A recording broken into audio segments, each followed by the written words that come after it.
Depuis que le Hamas a commencé la guerre avec Israël, on voit apparaître des vidéos sur YouTube sur la prophétie biblique en rapport avec cette guerre. J'aimerais partager avec vous des arguments bibliques qui prouvent que cette guerre, ainsi que toutes les autres que la nation moderne d'Israël a dû affronter, n'ont rien à voir avec la prophétie biblique. Ceux qui ne comprennent pas la typologie biblique ne peuvent pas correctement interpréter les événements prédits par les prophéties. Et ce ne sont pas uniquement les Juifs qui ne comprennent pas, mais certaines églises évangéliques aussi, qui sont dans la confusion et croient que la création de la nation moderne d'Israël et le mouvement sioniste font partie d'accomplissements prophétiques alors qu'ils ne le sont pas.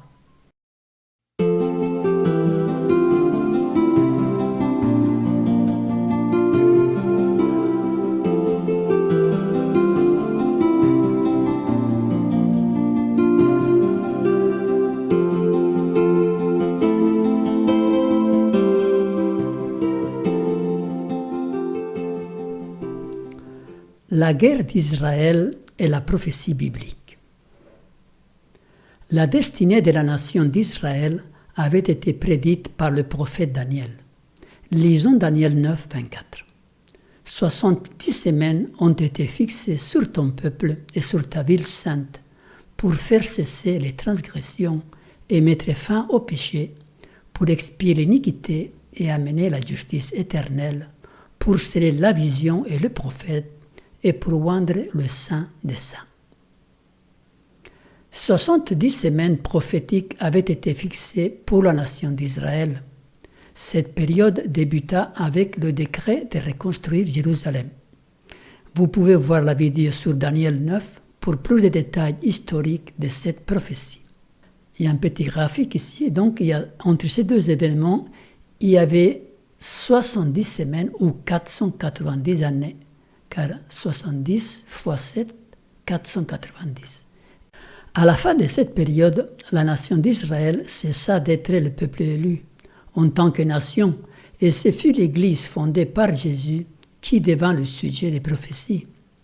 Israël n'était plus une nation, mais une Église, une communauté de croyants qui acceptaient Jésus comme leur sauveur personnel. Jésus était l'accomplissement de tous les rituels qui avait été révélé à Israël et qui préfigurait le plan du salut, le plan de Dieu pour sauver l'humanité, et non pas Israël uniquement. L'apôtre Paul dit « Car tous ceux qui descendent d'Israël ne sont pas Israël. Le juif, ce n'est pas celui qui en a le dehors, et la circoncision, ce n'est pas celle qui est visible dans la chair, mais le juif, c'est celui qui l'est intérieurement. Et la circoncision, c'est celle du cœur, selon l'esprit et non selon la lettre. » L'apôtre Paul avait très bien compris la typologie. C'est pourquoi il fut persécuté à mort par les Juifs qui restaient accrochés à leurs idées étroites et continuaient à penser que les promesses divines étaient pour eux exclusivement. La fin du temps de grâce pour Israël en tant que nation eut lieu à la fin des 70 semaines prophétiques. Lors de la dernière semaine prophétique, dont la 70e, 3 événements majeurs se produisirent. Le baptême de Jésus, l'an 27, la crucifixion de Jésus au milieu de la semaine, l'an 31, et la lapidation d'Étienne, l'an 34. Avec la lapidation d'Étienne, le rejet par les dirigeants juifs du message de Jésus atteignit son comble. Dorénavant, les disciples devaient aller prêcher le message du salut aux autres nations. Paul et Barnabas leur dirent avec assurance « C'est à vous premièrement que la parole de Dieu devait être annoncée, mais puisque vous la repoussez et que vous vous jugez vous-même indigne de la vie éternelle, voici, nous nous tournons vers les païens. » Voilà, une page avait été tournée pour Israël en tant que nation. Peu avant sa crucifixion, Jésus, en quittant pour la dernière fois le temple de Jérusalem, prononça ces mots terribles. « Jérusalem, Jérusalem, qui tue les prophètes et qui lapide ceux qui te sont envoyés. combien de fois ai-je voulu rassembler tes enfants, comme une poule rassemble ses poussins sous ses ailes, et vous ne l'avez pas voulu. Voici, votre maison vous sera laissée déserte. Le temple avait été jusqu'à là la maison de mon père. Maintenant, alors qu'il s'apprête à franchir ses murs pour la dernière fois, ce temple construit à sa gloire perdait toute sa signification. Tout le rituel qui, pendant des siècles, avait annoncé l'œuvre du Messie prendrait fin à la croix. L'ombre rencontra la substance. Le judaïsme, en tant que religion, devint caduc. L'Église chrétienne naissante devenait le destinataire des promesses adressées par les prophètes à Israël. Jésus a tout fait pour sauver Israël sans forcer la volonté individuelle de chaque juif. Il a dit « Combien de fois ai-je voulu rassembler tes enfants comme une poule rassemble ses poussins sous ses ailes, et vous ne l'avez pas voulu. » Et c'est le drame d'Israël encore aujourd'hui. Un peuple zélé pour Dieu, mais aveugle et ignorant la typologie et la portée de la prophétie biblique. Il ignore que son rôle historique en tant que peuple élu de Dieu est révolu. En tant que nation, Israël n'est plus dans la prophétie. Avec la destruction de Jérusalem, où plus d'1 million de personnes périrent, l'histoire de la nation juive prit un tournant décisif. Dorénavant, ils seront exilés, chassés, persécutés, condamnés, mis à mort, bannis, considérés comme des gens inférieurs, et tout ceci jusqu'à récemment. La Shoah a été le dernier acte de barbarie à l'encontre de ce peuple qui s'est perdu dans l'histoire, qui n'a pas voulu reconnaître son Messie et son rôle en tant que nation. Un acte, une décision, un choix a précipité tout cela. Matthieu 27 nous dit « Le gouverneur prenant la parole leur dit « Lequel des deux voulez-vous que je vous relâche ?» Ils répondirent « Barabbas ». Pilate leur dit « Que ferai-je donc de Jésus qu'on appelle Christ ?» Tous répondirent « Qu'il soit crucifié ». Le gouverneur dit « Mais quel mal a-t-il fait ?» Et ils crièrent encore plus fort « Qu'il soit crucifié ». Pilate, voyant qu'il ne gagnait rien, mais que le tumulte augmentait, prit de l'eau, se lava les mains en présence de la foule et dit « Je suis innocent du sang de ces justes, cela vous regarde. » Et tout le peuple répondit « Que son sang retombe sur nous et sur nos enfants. » La nation juive a choisi Barabbas, un voleur, criminel, à la place de Jésus. Barabbas est un type de Satan. La nation juive s'est choisi Satan comme dirigeant et c'est ce qu'ils ont eu depuis. Ils ont dit à Pilate que son sang retombe sur nous et sur nos enfants. Je voudrais vous lire ce passage inspiré, tiré du livre de Jésus-Christ. Le peuple d'Israël avait fait son choix. Désignant Jésus, il avait dit « Non, pas lui, mais Barabbas ». Barabbas, le brigand et le meurtrier, représentait Satan. Le Christ représentait Dieu. Le Christ avait été rejeté, Barabbas avait été choisi. Ils allaient avoir Barabbas. En faisant un tel choix, ils acceptaient celui qui a été menteur et homicide dès le commencement. Satan était désormais leur chef. C'est lui qui allait dicter ses volontés à la nation. Ils accompliraient ses œuvres. Ils auraient à supporter son gouvernement. Ce peuple qui préférait Barabbas au Christ devait éprouver la cruauté de Barabbas aussi longtemps que le temps durerait. En regardant l'agneau de Dieu battu et humilié, les Juifs avaient dit « Que son sang retombe sur nous et sur nos enfants ». Ce terrible cri monta jusqu'au trône de Dieu.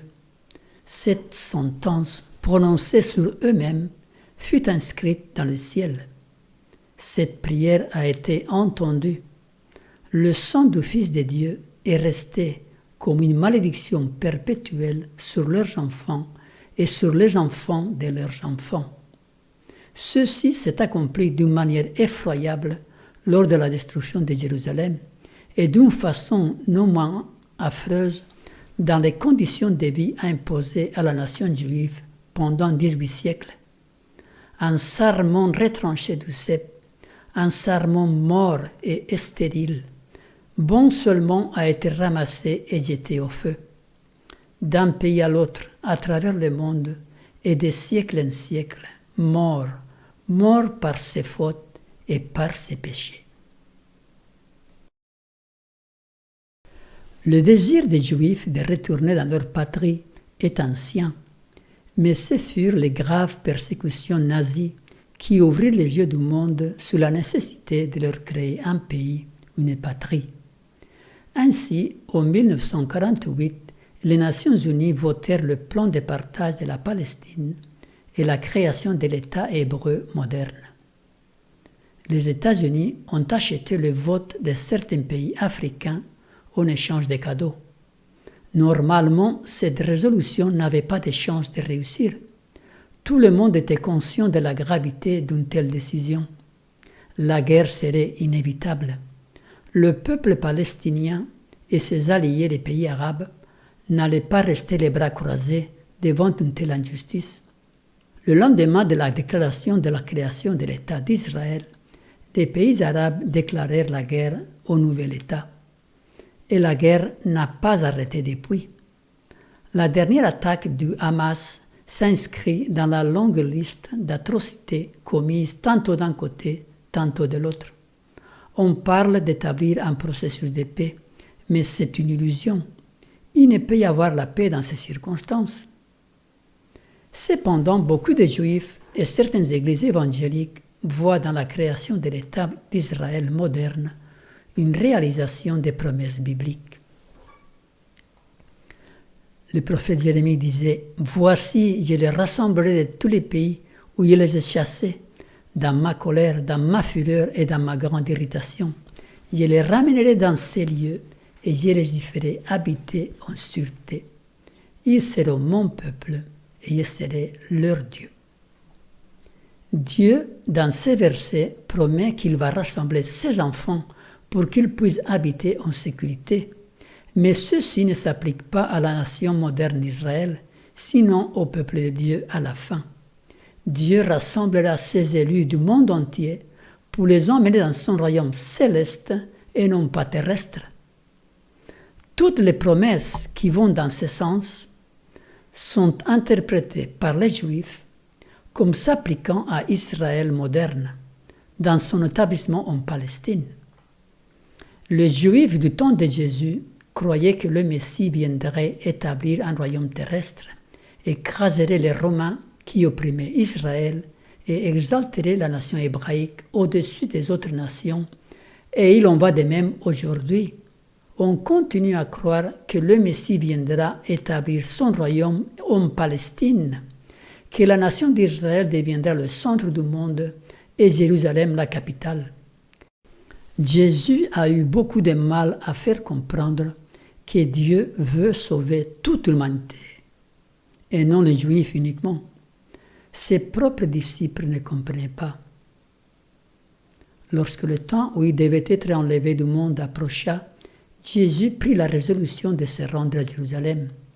Il envoya devant lui des messagers qui se mirent en route et entrèrent dans un bourg des Samaritains pour lui préparer un logement.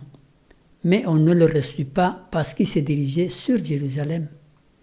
Les disciples Jacques et Jean, voyant cela, dirent « Seigneur, veux-tu que nous commandions que le feu descende du ciel et les consume ?» Jésus se tourna vers eux et les réprimanda, disant « Vous ne savez de quel esprit vous êtes animés, car le Fils de l'homme est venu, non pour perdre les âmes des hommes, mais pour les sauver. » Et ils allèrent dans un autre bourg. Les disciples de Jésus, comme tous les autres Juifs, pensaient que le salut était uniquement pour Israël. Les Samaritains n'étaient pas sauvables. il a fallu beaucoup de patience de la part de Dieu pour ouvrir les yeux des disciples concernant son désir de sauver toute l'humanité. Acte 10, 28. Vous savez, leur dit-il, c'est Pierre qui parle, qu'il est défendu à un juif de se lier avec un étranger ou d'entrer chez lui, mais Dieu m'a appris à ne regarder aucun homme comme souillé et impur. Voilà, dans ces circonstances-là, enfin, Pierre a compris la nature du royaume céleste. Elle est pour tout le monde. Le royaume céleste est pour tout le monde et non pas pour les Juifs uniquement. Jésus a eu beaucoup de mal aussi à faire comprendre que son royaume n'est pas de ce monde, mais que c'est un royaume éternel qu'il va établir sur une nouvelle terre et non pas sur la vieille Palestine. Ses propres disciples ne l'ont pas compris. Alors la mère des fils de Zébédée s'approcha de Jésus avec ses fils et se prosterna pour lui faire une demande. Il lui dit, « Que veux-tu » ? « Ordonne, lui dit-elle, que mes deux fils que voici soient assis dans ton royaume, l'un à ta droite et l'autre à ta gauche. » Jésus leur répondit, « Vous ne savez ce que vous demandez. » Les Juifs d'aujourd'hui, pour la plupart, sont restés accrochés à ces mêmes idées. Rien n'a évolué depuis. Tous les conflits militaires qu'il y a eu entre Israël et les pays arabes depuis 1948 n'ont rien à voir avec la prophétie biblique. Et il en va de même du conflit actuel. Ce sont les conséquences inévitables de la politique des États-Unis qui a poussé, soudoyé et donné des pots de vin pour que la nation d'Israël puisse exister. Les États-Unis continuent à dépenser beaucoup d'argent pour l'existence d'Israël. Les reconnaissances officielles de l'État hébreu de la part de certains pays arabes récemment se sont faites grâce à des cadeaux made in USA. Citons le Maroc et les Émirats arabes. Le premier a reçu de la part des États-Unis la reconnaissance du Sahara occidental comme faisant partie du Maroc, et le deuxième a reçu des avions de chasse américains dernier cri comme cadeau. Voilà les moyens utilisés par cette entité politique pour arriver à ses fins. Le conflit israélo-palestinien ne connaîtra probablement pas de fin avant le retour de Jésus. Le peuple palestinien s'est vu dépossédé de sa patrie. C'est pourquoi ils se battent de manière désespérée. Le plan de partage de la Palestine n'aurait jamais dû voir le jour. On a voulu effacer une injustice avec une autre plus grande. Ne vous y trompez pas, on ne se moque pas de Dieu. Ce qu'un homme aura sémé, il le moissonnera aussi. Le conflit israélo-palestinien est tout simplement le résultat des décisions humaines. On a sémé l'injustice et on récolte le conflit. Le faux prophète du livre de l'Apocalypse sème le trouble par ses fausses prédictions. Il prédit la construction du troisième temple à Jérusalem, où le Messie viendra pour établir son royaume. Il dit que toutes les promesses faites à Israël s'accompliront littéralement en Palestine, que tous les événements prédits dans le livre de l'Apocalypse vont se réaliser littéralement en Terre sainte, comme la bataille de l'Armageddon, Gog et Magog, etc. Ce sont quelques-unes des prédictions du faux prophète. Le faux prophète représente le protestantisme apostat américain et d'après la prophétie, il va s'allier avec la bête à deux cornes, le gouvernement américain, pour former l'image de la bête. Et il lui fut donné d'animer l'image de la bête afin que l'image de la bête parlât et qu'elle fit que tous ceux qui n'adoreraient pas l'image de la bête fussent tués. Ensuite, ce sera la bête à deux cornes qui formera la marque de la bête, qui persécutera l'Église du reste, composée de ceux qui gardent le commandement de Dieu et qui ont le témoignage de Jésus. Mais ces deux entités finiront dans le lac des feux. Et la bête fut prise, et avec elle le faux prophète, qui avait fait devant elle les prodiges par lesquels il avait séduit ceux qui avaient pris la marque de la bête et adoré son image. Ils furent tous les deux jetés vivants dans les temps ardents de feu et de soufre. Voilà le rôle de ce faux prophète et son allié la bête à deux cornes lors des événements des derniers jours. Et nous vous invitons à voir la série intitulée « L'Amérique dans la prophétie » avec ses 5 parties. Ne vous laissez pas séduire par les prédictions de ces faux prophètes qui prennent les événements actuels en Israël et les appliquent à la prophétie biblique. Ironie de l'histoire, à l'emplacement de ce futur temple se trouve la mosquée d'Omar, un des lieux les plus sacrés de l'islam. Dieu n'a pas permis que ces plans humains puissent avoir la moindre chance de se réaliser. Ésaïe 66, verset 20. Alors ils amèneront tous vos frères d'entre toutes les nations en offrande à l'Éternel. Ils les amèneront sur des chevaux et sur des chars, et dans des chariots couverts, et sur des mulets, et sur des dromadaires à ma montagne sainte, à Jérusalem, dit l'Éternel. Tout comme les fils d'Israël apportent l'offrande dans un récipient pur à la maison de l'Éternel. Ésaïe 43. Ne crains rien, car je suis avec toi. Je ramènerai de l'Orient ta race, et je rassemblerai de l'Occident. Je dirai au septentrion, donne, et au midi, ne retiens point. Fais venir mes fils des pays lointains, et mes filles de l'extrémité de la terre.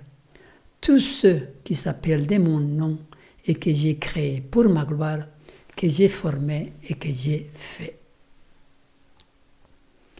Quand Jésus reviendra, il rassemblera tous ses enfants des 4 coins du globe et il formera une nouvelle terre où ils pourront demeurer en paix. C'est là le sens de ces versets que nous venons de lire, Ésaïe 43. Et dans Ésaïe 66, on a lu les expressions qui sont utilisées. La montagne de Sion, Jérusalem, la maison d'Israël, ma montagne sainte, la maison de l'Éternel, la fille de Sion, Israël, Jacob, Juda.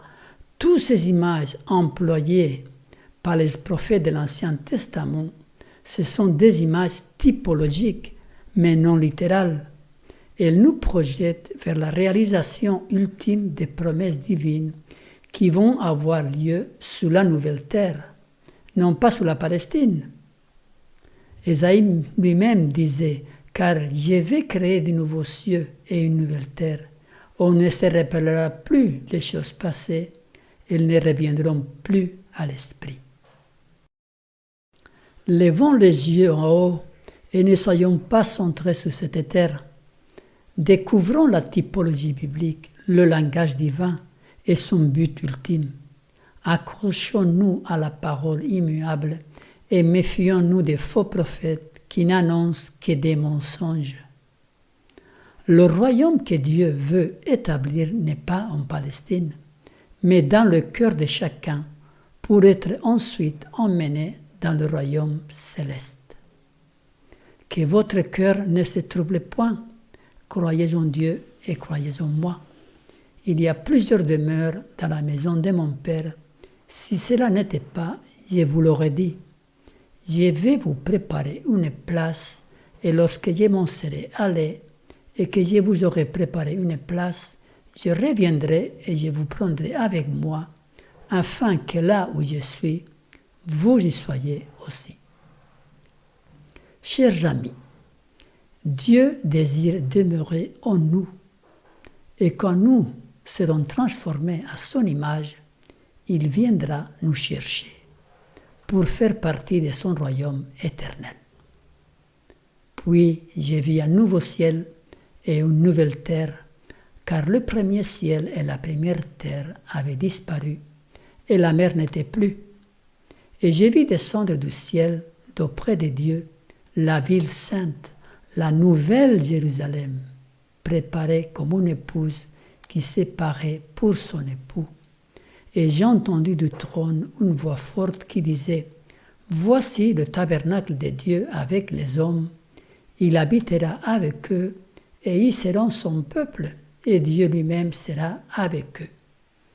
Il essuiera toutes larmes de leurs yeux, et la mort ne sera plus, et il n'y aura plus ni deuil, ni cri, ni douleur, car les premières choses ont disparu. » Que le Seigneur nous vienne en aide.